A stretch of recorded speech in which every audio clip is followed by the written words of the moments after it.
منافقین بدر کے وقت، عہد کے وقت، خندق کے وقت، ہر دور میں بری بری خبریں چھوڑتے تھے جس سے مسلمانوں کے حوصلے پست ہوں۔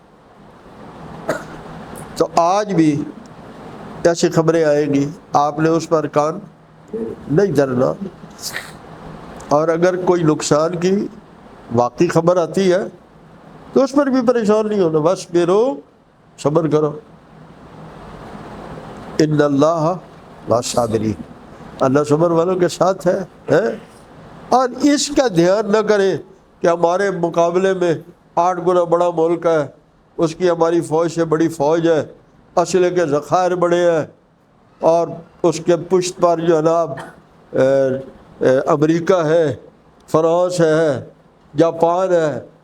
اور بھئی یہ ساری مخلوق ہے، ان کی پشت پر فرانس، جاپان، امریکہ، اسرائیل ہے، اور ہماری پشت پر انشاءاللہ اللہ ہے۔